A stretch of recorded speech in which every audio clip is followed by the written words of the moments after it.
नमस्ते दोस्तों, जोहार। आप सभी का अभिषेक चक्रवर्ती यूट्यूब चैनल में हार्दिक स्वागत है। दोस्तों, आप सभी को इस वीडियो के माध्यम से क्लास 12th के सोशियोलॉजी यानी समाज शास्त्र के फर्स्ट टर्म के मॉडल सेट करवाए जा रहे हैं, जो एमसीक्यू टाइप की होगी। ठीक है, और अगर आप लोग चैनल पर नए आए हैं तो चैनल को प्लीज सब्सक्राइब कर लीजिएगा ताकि आगे की वीडियोस की नोटिफिकेशन सबसे पहले आपको मिल पाए। ठीक है, तो चलिए दोस्तों, बिना किसी देरी के इस वीडियो को शुरू करते हैं। देखते हैं क्वेश्चन नंबर 1 में क्या पूछा गया है। नई राष्ट्रीय जनसंख्या नीति कब घोषित की गई? नई राष्ट्रीय जनसंख्या नीति कब घोषित की गई? Option 2 is the correct answer दोस्तों। 2000। कब? 2000 में। ठीक है, फरवरी 2000 में सरकार ने नई राष्ट्रीय जनसंख्या नीति 2000 की घोषणा की थी। ठीक है, क्वेश्चन नंबर 2 की ओर देखते हैं दोस्तों, क्या पूछा गया है। गांव एक लघु गणराज्य है, किसने कहा? गांव एक लघु गणराज्य है। Option 1 is the correct answer दोस्तों, मैटकॉफ ने। किसने? मैटकॉफ ने। ठीक है, चलिए दोस्तों, क्वेश्चन नंबर 3 की ओर देख लेते हैं, क्या पूछा गया है। भील नामक जनजाति किस राज्य में निवास करती है? भील नामक जनजाति किस राज्य में निवास करती है? Option 1 is the correct answer दोस्तों, राजस्थान। क्या? राजस्थान में। ठीक है दोस्तों, भील मध्य भारत की एक जनजाति का नाम है। भील जनजाति भारत की सर्वाधिक विस्तृत क्षेत्र में फैली हुई जनजाति है। ठीक है, यह गुजरात, मध्य प्रदेश, छत्तीसगढ़, महाराष्ट्र और राजस्थान में एक अनुसूचित जनजाति है। ठीक है, क्वेश्चन नंबर 4 की ओर देख लेते हैं दोस्तों, क्या पूछा गया है।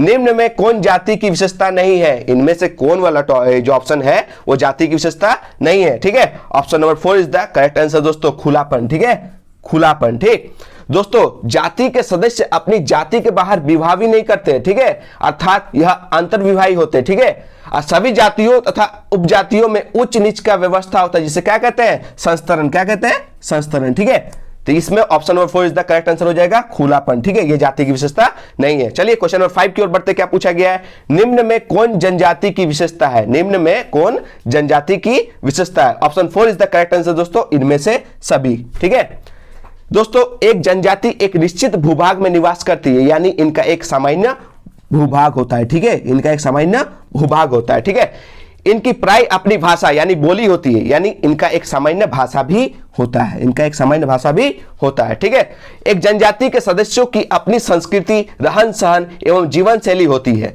एक जनजाति के सदस्य अपनी संस्कृति के नियमों का पालन करते हैं, यानी इनका एक सामान्य संस्कृति भी होता है। इसलिए इसका आंसर क्या हो जाएगा दोस्तों, इनमें से सभी। ठीक है, तो चलिए दोस्तों, क्वेश्चन नंबर 6 में क्या पूछा गया देख लेते हैं। निम्न में कौन एक भारतीय संस्कृति की विशेषता है? भारतीय संस्कृति की विशेषता पूछा गया। ठीक है, ये सभी क्या हो जाएगा, option 4 is the correct answer. ठीक है, भारतीय संस्कृति विश्व की प्राचीनतम संस्कृतियों में से एक है, यानी प्राचीनतम संस्कृति में से एक है, यानी प्राचीन संस्कृति भी इसका करेक्ट आंसर है। ठीक है, भारतीय संस्कृति में जाति व्यवस्था भी देखने को मिलती है, ऑप्शन 2 भी करेक्ट है। भारतीय संस्कृति में अनेक जाति के लोग और अनेक धर्मों के लोग देखने को मिलते हैं, फिर भी हम सब क्या है, एक है और मिलजुल कर रहते हैं, यानी भारत क्या है, भारत में अनेकता में एकता भी है, यानी इसका करेक्ट आंसर क्या हो जाएगा, इनमें से सभी। ठीक है, क्वेश्चन नंबर 7 में देख लेते हैं दोस्तों, क्या पूछा है। भारतीय समाज के लिए खतरनाक क्या है? भारतीय समाज के लिए खतरनाक इनमें से सभी है दोस्तों। जातीयता भी खतरनाक है, क्षेत्रीयता भी खतरनाक है, और सांप्रदायिकता यानी धर्म को लेकर भी लड़ना भी खतरनाक है। ठीक है, चलिए क्वेश्चन नंबर 8 की ओर देख लेते हैं दोस्तों, क्या पूछा गया है। दिल्ली में सिखों के विरुद्ध दंगा किस वर्ष हुआ था? Option 4 is the correct answer दोस्तों, 1984। ठीक है दोस्तों, 1984 के सिख विरोधी दंगे भारतीय सिखों के विरुद्ध दंगे थे, जो इंदिरा गांधी के हत्या के बाद हुए थे। ठीक है, इंदिरा गांधी की हत्या उन्हीं के अंगरक्षकों ने कर दी थी, जो कि सिख थे। ठीक, क्वेश्चन नंबर 9 की ओर बढ़ते दोस्तों, क्या पूछा गया। हिंदू विवाह कानून कब पारित हुआ? हिंदू विवाह कानून कब पारित हुआ? Option 2 is the correct answer दोस्तों, 1955। 1955 हिंदू विवाह अधिनियम भारत की संसद द्वारा सन 1955 में पारित एक कानून है। ठीक है, क्वेश्चन नंबर 10 की ओर देखते दोस्तों, क्या पूछा गया है। परिवार क्या है? Option 3 is the correct answer दोस्तों, संस्था एवं समिति दोनों। ठीक है, संस्था एवं समिति दोनों मानव की आवश्यकता पूर्ति से संबंधित है। संस्था एवं समिति दोनों मानव की आवश्यकता पूर्ति से संबंधित है। क्वेश्चन नंबर 11 की ओर बढ़ते दोस्तों, क्या पूछा गया है। निम्न में कौन परिवार की विशेषता नहीं है? यहां पर परिवार की विशेषता नहीं है बोला गया। ठीक है, परिवार क्या है दोस्तों, सीमित आकार भी है, यौन इच्छाओं की पूर्ति भी करती है, और सामान्य निवास यानी एक जगह रहते भी है, यानी option 4 is the correct answer, औपचारिक नियम कानून परिवार की विशेषता नहीं है। ठीक है, क्वेश्चन नंबर 12 की ओर देखते हैं दोस्तों, क्या पूछा गया। स्त्री पुरुष अनुपात किस राज्य में कम है? किस राज्य में स्त्री पुरुष का अनुपात सबसे कम है दोस्तों? Bihar. Option 1 is the correct answer. ठीक है, क्वेश्चन नंबर 13 देख लेते हैं दोस्तों, क्या पूछा गया है। समाजशास्त्रीय आधार पर विकलांग व्यक्तियों के लिए किस शब्द का उपयोग करना अधिक न्यायपूर्ण है? Option 3 is the correct answer, अन्यथा सक्षम और दिव्यांग, ठीक है, अन्यथा सक्षम व्यक्ति या दिव्यांग, ये वर्ड यूज करना अधिक न्यायपूर्ण है, ठीक है दोस्तों। क्वेश्चन नंबर 14 की ओर देख लेते हैं, क्या पूछा गया है, जाति का आधार क्या है? जाति का आधार दोस्तों और कोई नहीं दोस्तों, जन्म। क्या? Option 3 is the correct answer, जन्म ही जाति डिसाइड करती है, ठीक है। क्वेश्चन नंबर 15, कौन सा आदिवासी समाज मातृ प्रधान है? पितृ प्रधान नहीं पूछा गया, यहाँ पर मातृ प्रधान पूछा गया, तो option 4 is the correct answer दोस्तों, खासी। क्या? खासी। दोस्तों खासी एक जनजाति है जो भारत के मेघालय, असम तथा बांग्लादेश के कुछ क्षेत्रों में निवास करते हैं। यह आदिवासी समाज मातृ प्रधान है, ठीक है, यह आदिवासी समाज मातृ प्रधान है, यहाँ पितृ प्रधान नहीं है, ठीक है, याद रखिएगा। क्वेश्चन नंबर 16 देख लेते हैं दोस्तों, क्या पूछा गया है, जनसंख्या की दृष्टि से भारत का विश्व में कौन सा स्थान है? जनसंख्या की दृष्टि से भारत का विश्व में कौन सा स्थान है? Option 1 is the correct answer, दूसरा, ठीक है। जनसंख्या की दृष्टि से भारत का विश्व में दूसरा स्थान है, वही चीन का पहला स्थान है, ठीक है, याद रखिएगा, चीन का पहला स्थान है और भारत का दूसरा, ठीक है। क्वेश्चन नंबर 17 की ओर बढ़ते दोस्तों, क्या पूछा गया है, किसने कहा मनुष्य को यह समझ लेना चाहिए कि वह अपनी गरीबी का स्वयं ही कारण है? मनुष्य को यह समझ लेना चाहिए कि वह अपनी गरीबी का स्वयं ही कारण है, किसने कहा? और किसी ने दोस्तों, option 1 is the correct answer, Malthus ने, ठीक है। दोस्तों बिना किसी देरी के क्वेश्चन नंबर 18 की ओर देख लेते हैं, क्या पूछा गया है, परियोजना कार्य यानी प्रोजेक्ट वर्ग के कौन से चरण है? इसका आंसर क्या हो जाएगा दोस्तों, option 4 is the correct answer, इनमें से सभी, इनमें से सभी। क्वेश्चन नंबर 19 देख लेते हैं दोस्तों, क्या पूछा गया है, निम्न में साप्ताहिक बाजार कौन है? तो जो सप्ताह में एक बार लगता है उसे क्या कहते हैं? साप्ताहिक बाजार, यानी option 2 is the correct answer, जो सप्ताह में एक बार लगता है, ठीक है।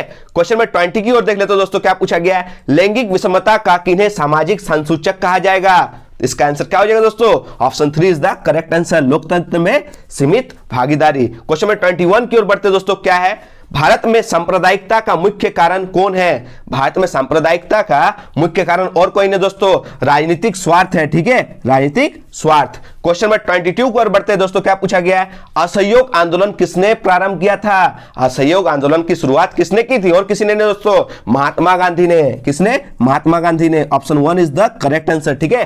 क्वेश्चन नंबर 23 की ओर बढ़ते दोस्तों, क्या पूछा गया है, समाज शास्त्र में परियोजना कार्य का उद्देश्य क्या है? समाज शास्त्र में परियोजना कार्य का उद्देश्य क्या है? इनमें से सभी, option 4 is the correct answer, ठीक है। क्वेश्चन नंबर 24 की ओर बढ़ते दोस्तों, क्या पूछा गया है, भारतीय शहरों में मोहल्लों के बसने का आधार निम्नलिखित में से क्या है? तो इसका आंसर हो जाएगा दोस्तों, पैसा। क्या? पैसा, ठीक है। क्वेश्चन नंबर 25 की ओर बढ़ते दोस्तों, क्या पूछा गया है, जाति व्यवस्था एक डैश है? जाति व्यवस्था एक डैश है, क्या है दोस्तों? एक बंद व्यवस्था है, option 1 is the correct answer, ठीक है। मजुमदार एवं मदान ने अपने पुस्तक में लिखा है कि जाति एक बंद वर्ग है। क्या? जाति एक बंद वर्ग है। इसका अर्थ यह है कि भारतीय जाति व्यवस्था में जाति बदलना या किसी अन्य जाति में शामिल होना संभव नहीं है, ठीक है। यह एक बंद वर्ग के समान है जिसमें बाहर से आकर शामिल होना या बाहर निकलकर किसी और जाति वर्ग में शामिल होना की गुंजाइश होती ही नहीं, ठीक है दोस्तों, ये याद रखिएगा, जाति एक क्या है? बंद वर्ग है या बंद व्यवस्था है, ठीक है। क्वेश्चन नंबर 26 की ओर बढ़ते दोस्तों, क्या पूछा गया है, नातेदारी के कितने प्रकार होते हैं? नातेदारी के कितने प्रकार? मुख्यतः 2 प्रकार होते हैं, option 2 is the correct answer, 2, ठीक है। नातेदारी के मुख्यतः 2 प्रकार है, एक रक्त संबंधी नातेदारी और एक विवाह संबंधी नातेदारी, ठीक है। चलिए दोस्तों क्वेश्चन नंबर 27 की ओर बढ़ते दोस्तों, क्या पूछा गया है, सरहुल किस राज्य का प्रसिद्ध पर्व है? सरहुल किस राज्य का प्रसिद्ध पर्व है? ये हम ही लोग का झारखंड। क्या? Option 4 is the correct answer, Jharkhand. Sarhul Jharkhand की जनजातियों का सबसे बड़ा पर्व है दोस्तों। यह फूलों का त्योहार है। किसका? फूलों का त्योहार है। इस पर्व में साल के वृक्ष की विशेष महत्व होती है। इस पर्व में साल के वृक्ष की विशेष महत्व होती है, ठीक है। चलिए दोस्तों क्वेश्चन नंबर 28 की ओर बढ़ते हैं दोस्तों, क्या पूछा गया, निम्न में कौन संयुक्त परिवार यानी ज्वाइंट फैमिली की विशेषता नहीं है? ठीक है, जैसे हम लोग जानते हैं ज्वाइंट फैमिली का आकार कैसा होता है दोस्तों, बड़ा आकार भी होता है, सामान्य संपत्ति भी होता है, सामान्य निवास भी होता है, यानी इसका करेक्ट आंसर क्या हो जाएगा दोस्तों, इनमें से सभी, option 4 is the correct answer, ठीक है। क्वेश्चन नंबर 29 की ओर बढ़ते दोस्तों, क्या पूछा गया है, वर्ग संघर्ष का सिद्धांत किसने दिया? वर्ग संघर्ष का सिद्धांत और कोई नहीं दोस्तों, कार्ल मार्क्स ने दिया था। किसने? कार्ल मार्क्स ने, option 1 is the correct answer, ठीक है। क्वेश्चन नंबर 30 की ओर बढ़ते दोस्तों, क्या पूछा गया है, कौन सी भारतीय समुदाय की सर्वप्रथम विशेषता है?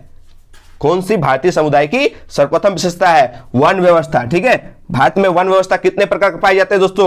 अगर आप लोगों का उत्तर 4 होगा ना तो बताइएगा वो 4 कौन कौन सा है, ठीक है। चलिए दोस्तों बिना देरी के क्वेश्चन नंबर 31 की ओर बढ़ते हैं दोस्तों, क्या पूछा गया है, पंचायती राज अधिनियम कब पारित हुआ? पंचायती राज अधिनियम कब पारित हुआ? Option 1 is the correct answer, 1959। कब? 1959 में। दोस्तों, आधुनिक भारत में प्रथम बार तत्कालीन प्रधानमंत्री जवाहरलाल नेहरू द्वारा राजस्थान के नागौर जिले, कहां? राजस्थान के नागौर जिले के बगधरी गांव में 2 अक्टूबर 1959 को पंचायती राज व्यवस्था लागू की गई थी। ठीक है, कब? 2 अक्टूबर 1959 को पंचायती राज व्यवस्था लागू की गई थी। किसके द्वारा? भारत के उस टाइम तत्कालीन प्रधानमंत्री जवाहरलाल नेहरू द्वारा। कहां? राजस्थान में। ठीक है, किस जिले में? नागौर जिले में। ठीक है, चलिए दोस्तों क्वेश्चन नंबर 32 की ओर बढ़ते। दोस्तों क्या पूछा गया है? किसने कहा समुदाय सामान्य जीवन का एक क्षेत्र है? किसने कहा समुदाय सामान्य जीवन का एक क्षेत्र है? Option 1 is the correct answer दोस्तों, मैकाइवर एवं पेज ने। किसने? मैकाइवर एवं पेज के अनुसार समुदाय क्या है? सामान्य जीवन का एक क्षेत्र है। ठीक है, क्वेश्चन नंबर 33 की ओर बढ़ते। दोस्तों क्या पूछा गया है? किस राज्य में साक्षरता दर यानी लिटरेसी रेट, ठीक है, सबसे ज्यादा है? और कोई नहीं दोस्तों, option 2 is the correct answer, Kerala. क्या? केरल। ठीक है, आप लोगों के लिए एक प्रश्न है दोस्तों, कमेंट करके बताइएगा, किस राज्य में साक्षरता दर यानी लिटरेसी रेट सबसे कम है? अभी क्वेश्चन पूछा गया था क्या? सबसे ज्यादा, लेकिन आप लोग उत्तर में दीजिएगा क्या? सबसे कम। ठीक है, चलिए दोस्तों क्वेश्चन नंबर 34 की ओर बढ़ते। क्या पूछा गया है? मंडल आयोग की नियुक्ति की गई, मंडल आयोग की नियुक्ति कब की गई? ठीक है, option 4 is the correct answer, सन 1979 में। कब? सन 1979 में। दोस्तों मंडल आयोग सन 1979 में तत्कालीन जनता पार्टी की सरकार द्वारा स्थापित किया गया था। ठीक है, इस आयोग का कार्य क्षेत्र सामाजिक एवं आर्थिक रूप से पिछड़ों की पहचान करना था। श्री बिंदेश्वरी प्रसाद मंडल यानी बीपी मंडल इसके अध्यक्ष रहे। ठीक है, मंडल आयोग के अध्यक्ष कौन थे? बीपी मंडल, यानी पूरा नाम श्री बिंदेश्वरी प्रसाद मंडल जी। ठीक है, क्वेश्चन नंबर 35 देख लेते दोस्तों। क्या पूछा है? भारत में अनुसूचित जातियों के आरक्षण का प्रावधान संविधान की किस धारा के अंतर्गत है? Option 1 is the correct answer दोस्तों, धारा 330। ठीक है, धारा 330। क्वेश्चन नंबर 36 की ओर बढ़ते दोस्तों। क्या पूछा गया है? भारतीय संविधान में अनुच्छेद 334 का संबंध किससे है? ये जो अनुच्छेद 334 है इसका संबंध किससे दोस्तों? Option 4 is the correct answer, अनुसूचित जाति जनजाति हेतु आरक्षण। ठीक है, तो चलिए दोस्तों क्वेश्चन नंबर 37 में देख लेते क्या पूछा गया है। निम्न समूहों में से किसे आप भारत के सबसे छोटे धार्मिक अल्पसंख्यक संप्रदाय मानते हैं?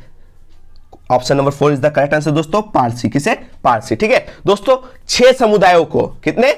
6 समुदायों को अल्पसंख्यक का दर्जा दिया गया है। ये कौन कौन से दोस्तों देख लेते हैं। पारसी, मुस्लिम, ईसाई, सिख, बौद्ध और जैन। इनमें से पारसी, मुस्लिम, ईसाई, सिख और बौद्ध को 1993 में केंद्र सरकार ने एक अधिसूचना जारी कर अल्पसंख्यक घोषित किया था। ठीक है, और जैनों को 2014 में एक अलग अधिसूचना जारी करके किया था। ठीक है, चलिए दोस्तों क्वेश्चन नंबर 38 देख लेते क्या पूछा गया है। भारतीय समाज के लिए खतरनाक क्या है? ये थोड़ी देर पहले ने मैंने बताया था, रिपीट हो गया क्वेश्चन। आप लोग इसका उत्तर कमेंट बॉक्स में जरूर दीजिएगा। ठीक है, क्वेश्चन नंबर 39 देख लेते दोस्तों। क्या पूछा गया है? भारत में सांप्रदायिकता का मुख्य कारण कौन है? अभी थोड़ी देर पहले बताया था, कौन? राजनीतिक स्वार्थ। Option 3 is the correct answer. आज के लास्ट क्वेश्चन को देख लेते दोस्तों। क्या पूछा गया है? परियोजना कार्य के कौन से चरण है? यह भी थोड़ी देर पहले पूछा गया था, यह भी रिपीट हुआ है। ठीक है, इसका उत्तर भी आप लोग कमेंट बॉक्स में जरूर दीजिएगा। ठीक है दोस्तों, अगर इस वीडियो पे 100 से ज्यादा बच्चों का कमेंट और लाइक आए तो मैं अगला वीडियो बहुत जल्द बनाऊंगा। ठीक है, आप लोगों की जरूरतों को देखकर मैं वीडियो बनाऊंगा। आप लोगों का डिमांड कमेंट बॉक्स में मैं देखना चाहता हूं। ठीक है दोस्तों, तो आशा करते हैं दोस्तों कि आप लोगों को यह वीडियो पसंद आई। अगर आप लोगों को यह वीडियो पसंद आई, थोड़ी सी भी हेल्पफुल लगी, तो please like, comment and share करके अपना फीडबैक देना ना भूलें। तब तक के लिए धन्यवाद। जय हिंद, वंदे मातरम।